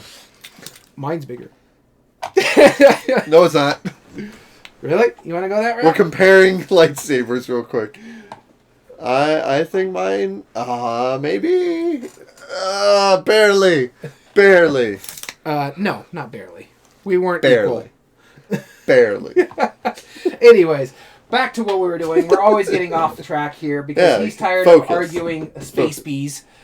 But the thing is, I think apiary, I don't think it's going to go much further, as much as I like it. I think the art and production is better just because of the production value. Because the game is just cards. Like, apiary is more of a game than the game. Because there's a lot of nuances. And I think it's going to get meaningful choice as well. But replay value, it's got one expansion, but it's not going to win length of time. The game plays so much quicker. And the game plays differently too because you don't know how the numbers are going to draw up. Apiary, I don't know, now that I look at it. So, game immersion, I think the game is much more fun to lose. But the art and production, I like a little bit better because, Stonemaier production value is just through the roof. There's much more meaningful choice for me personally in apiary. The game is much easier. There is no... In fact, I think the game is the easiest game on our list, in all honesty, because it's just playing cards out in either ascending or descending order. So it's that simple. Replay value, I think, might be apiary now that I look at it, because though the game plays quicker, minimum number plays for the full experience, you have asymmetric abilities, starting powers, and you have expandabilities because there is one expansion and there is talks and I think in work for a second expansion for it. So it has that, and based on our criteria, that's going to happen. But go ahead and talk about the game and see what you think. Is that confirmed? Yeah, no, it's on his... Stonemaier sends something every time on their thing, and it says apiary second expansion is in the works. It's on that little chart that he sends every email. Okay. All right.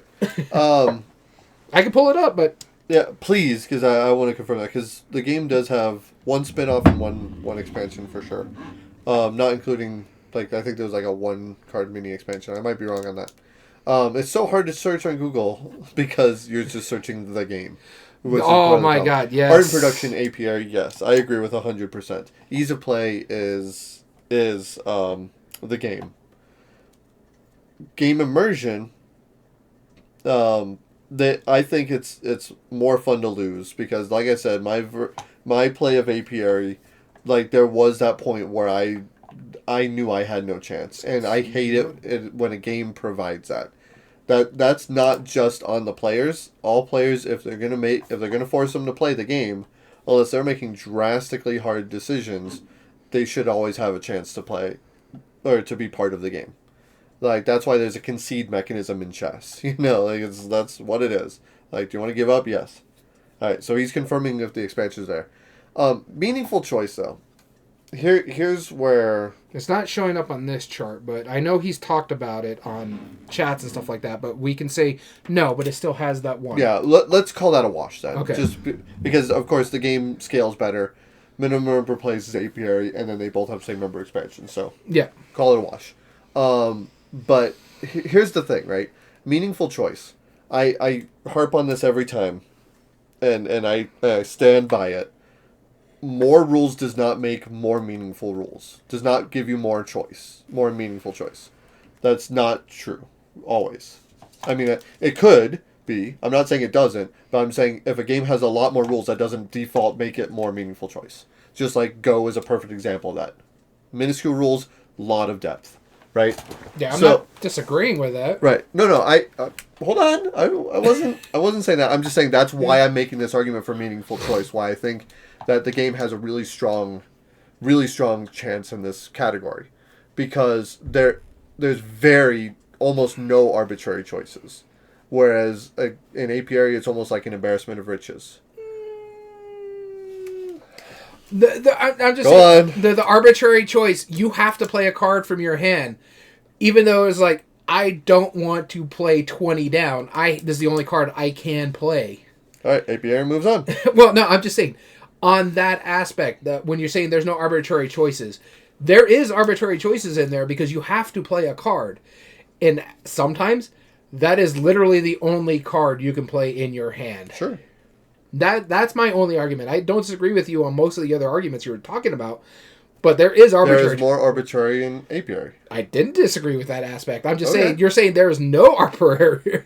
No, I said there's almost none. And especially comparatively. Depth of strategy, tactics, or skills. Again, there is arbitrary choices in apiary. There is a plethora of choices, an embarrassment of choices, right? There's a lot. But the amount of choices that you need to make right now and where to play the piles and what information, even though you can't communicate anything in your hand, saying it through the game, saying, do not play here. There is a reason for that. That morally locks somebody out of it. But I might still have to play there if I have no other choice. Yeah, that's what I'm saying. And that's really depth. And that brings on the impact. That's why I think the game, 100. No, what I'm saying, how many cards in your hand? Oh, I think it's like four and you play two. Yeah. Something like that. And so I'm like, that's what I'm saying, is that that's when you get into that arbitrary choices, because this is literally the only card I can play.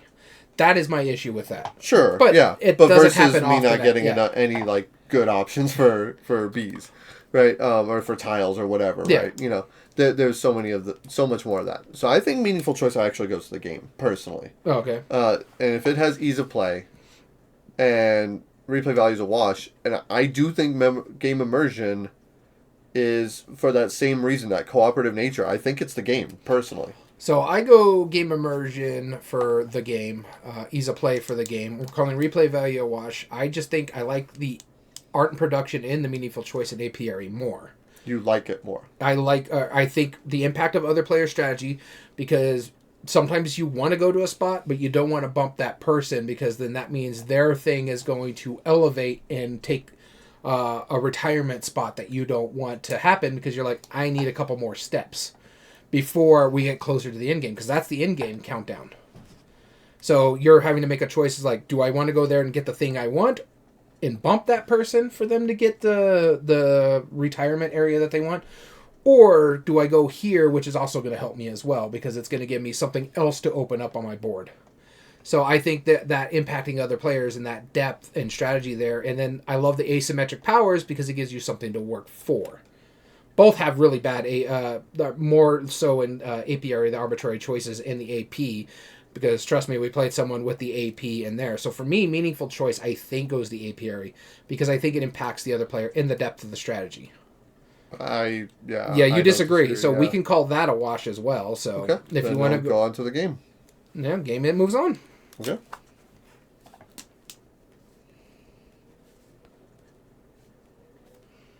All right. So next we have Cryptid versus Unmatched Tales to a Maze. Again, another like absolute opposite games. You're gonna be starting us off. All right. Which one do I get here? Where's Talk? Or where's Tack? He doesn't have any.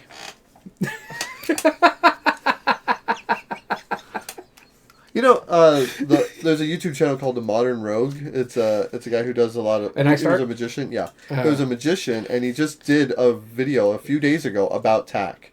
Like, which I hadn't seen people talk about tack in a long time, and he was like, this is going to be your next favorite game. Tack is amazing. And I was like, that's cool. I'm getting Cryptid, by the way. Okay. So, Cryptid, easily, hands down, the easiest thing for me to say gets meaningful choice. Because, oh my god, this deduction game should not work how simple it does work. You have a little information, I have a little information, and yet we can still find where the thing is, based on asking questions. I only know 2 pieces of information. You know 2 pieces of information. If we're playing 3 people, they only know 2 pieces of information. Mm-hmm. And yet, there's only 1 spot on the board it can be at. I think that is amazing. Mm-hmm. Now, there is AP in Cryptid because you're sitting there thinking when it's your turn, it's like, ooh, do I think it's there? Or should I ask a question of, could it be here? This way, it can help me refine. And so that push and pull in your mind is sitting there, even though I'm sitting there the whole time trying to pay attention to what other people are asking each other as well. But I'm also trying to think through my turn. Can lead to a little bit AP. But... oh my god, as much as I love Unmatched, I think Cryptid just has such a great pool of meaningful choice. Now, art production goes to Unmatched, hands down, because the minis, the cards, the board, fantastic. Like we said, it's mainly the art and the cover, which is great. But the board is, the modular board is okay at best. Yep. But other than that, I think... It's functional.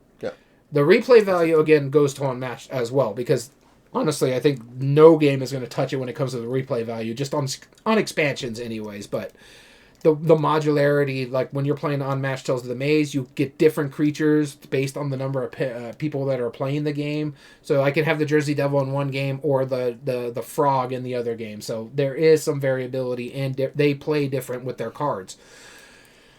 Game immersion... I love both of these games. I don't know which one is more fun to lose. Because, again, I have a blast with it. But for me, I think Cryptid just plays so good in the meaningful choice, in the ease of play. Cryptid is much easier. I'm asking one of 2 questions. Could it be here, or is it here? That's my entire turn. And then I have to give that same information back to the people. So if they're saying, no, it cannot be here, I have to say, no, it cannot be here.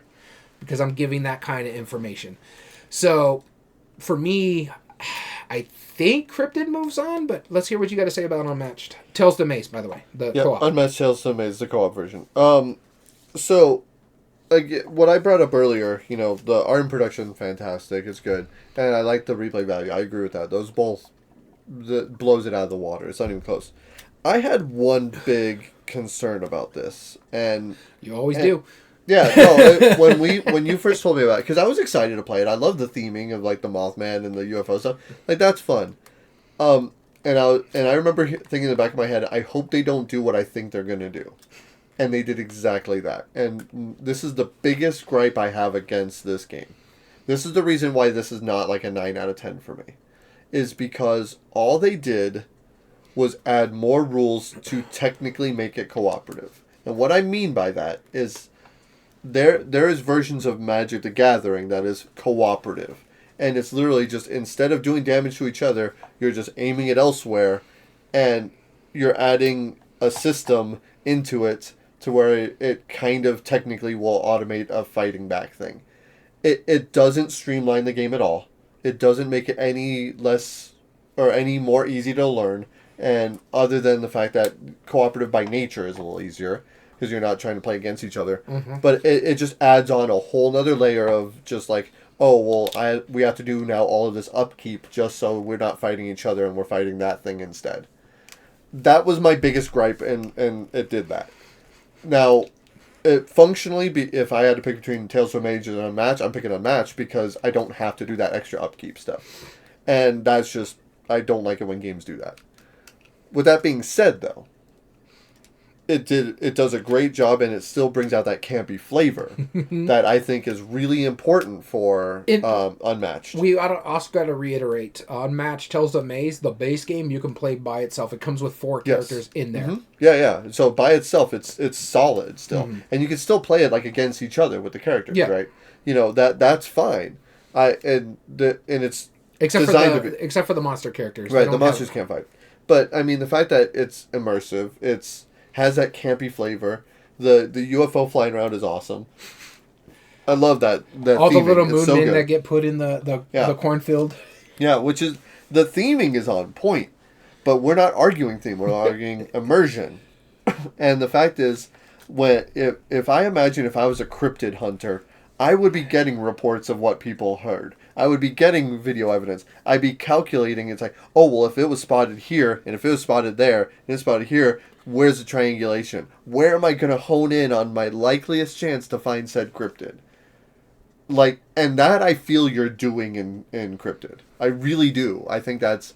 the fact that we get so much information out of so little is just immersive. It's so engaging in a level that I haven't seen in most other games. I think Cryptid was nominated for the G.A.M.E.R spiel, right? Probably. I think 2000 or something or 2020. Yeah, I mean, it's just, it's smart. It's a really smart game. And it's cool how that works. So, again, art and production and replay value, I think, goes to Unmatched. Although I do think game immersion goes to Unmatched also. Because I do think it's, well... See what it is. Okay, I'm coming back to game immersion. Meaningful choice, though, is without a doubt Cryptid. Oh, yeah. And ease of play is Cryptid. Okay, so 50-50 right now. Game immersion. There's 3 sub-criteria. Fun to lose, memorable moments, player interaction. Player interaction, giving information back and forth, is huge in Cryptid. It is an important part of the game. Yeah. But working together with your team and on match is a big part of the game, too. I don't think it's that valuable. Depending on who you're playing with, too. Yeah, sure. Because some of the characters do work with other... I played with one of the most recent expansions, Oda Nobunaga. Okay. Where allies get bonuses or boons if they're within certain spaces of me or in the same area as me. Sure. Okay. So but can. That's not the same as like I don't want to ask this question because I know I would be forfeiting so much information. Yeah. That's a massive interaction where it's like, how do I get them to ask it instead so I don't have to? Yeah, but here's the thing is that's cool. It's built in, but it's only 2 questions you can ask. Can it be here or is it only here and then you get that same information? Whereas there's a lot more table talk in Tales of the Maze, and that's where we're going in example of the table talk. It's table talk or role playing. Right. You feel like you're playing your certain characters based on how the cards play as well. And so I am arguing against Cryptid, but I'm torn on game immersion just like you are, because both of these hit on there. Both games are fun to lose. Yep. You feel really clever encrypted when you find out where this creature is.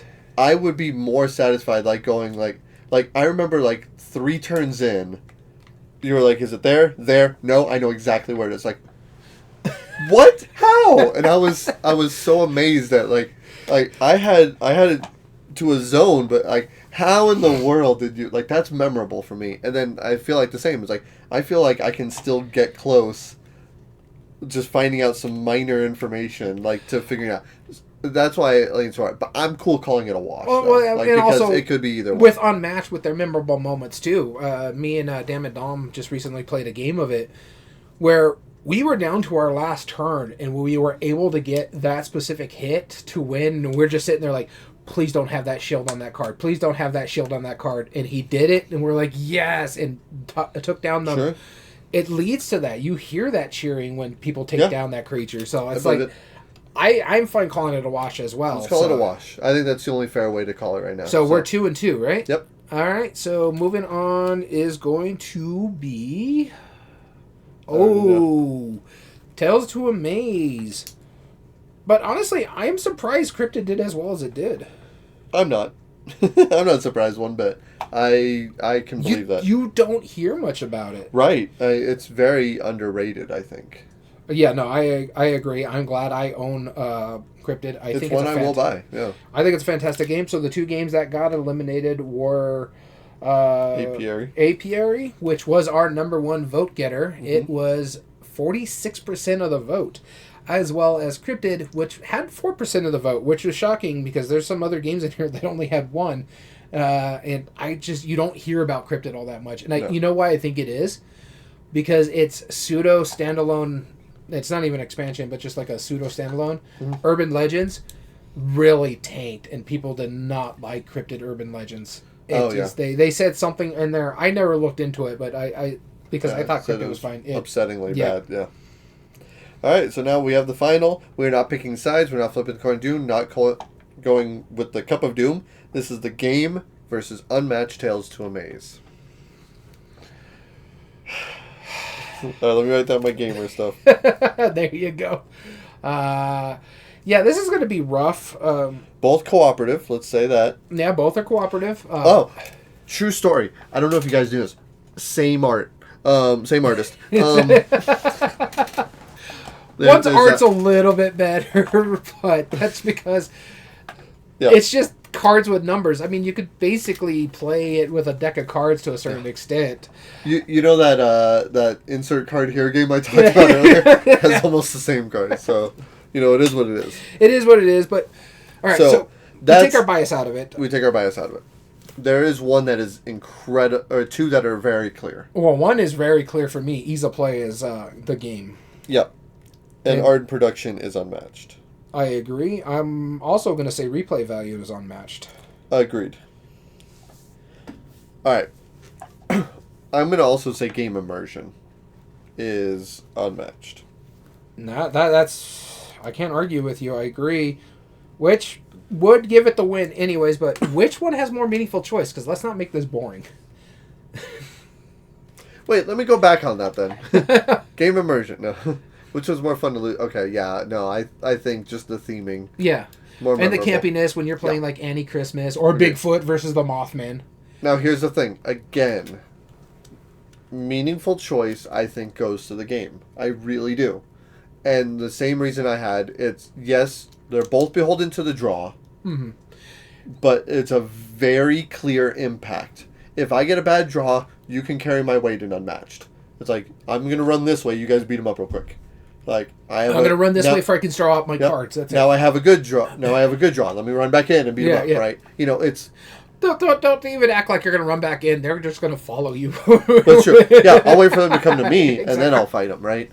No, but that's the level of depth. I don't disagree with you on that. It's not... Now, granted, it's not supposed to be high strategy, but we have to count that in.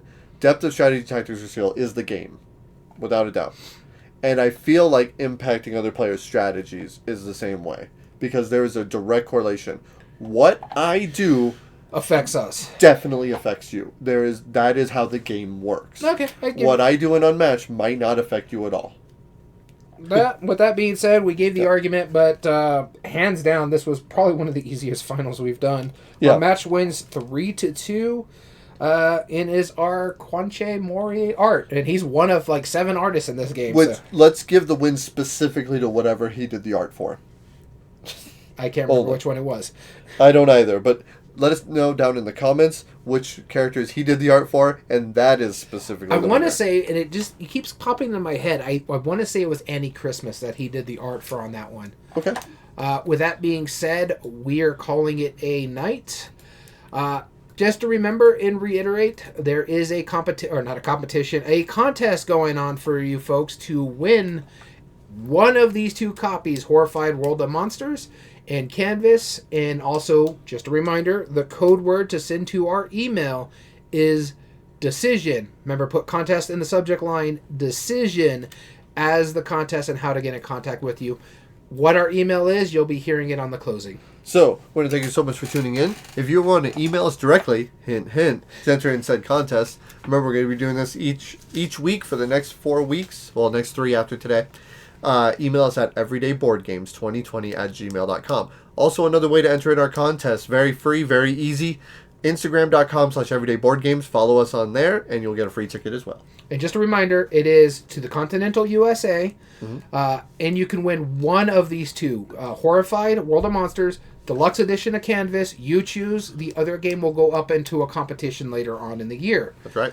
All video re-uploads and reviews are found on YouTube under youtube.com/@everydayboardgames. And if you like what we do, there are 3 things you can do to help us grow on that platform. Subscribe, which gives you a ticket. Like the video and comment down below and tell us your thoughts on the subject. We also stream our episodes live at twitch.tv/everydayboardgames. If you follow us there and get notified when we stream our live episodes, you can already get a preview of our code words, but you get a free ticket with that as well. And also, if you support our channel by adding a subscription, which is a small amount, it throws some money back at us and helps us pay for the podcast and our hosting, we'll give you 3 more additional tickets. Again, that's twitch.tv/everydayboardgames. And remember, all audio versions can be found on most podcast platforms under Everyday Board Games Podcast. This includes Spotify, Amazon Music, Podbean, and Apple.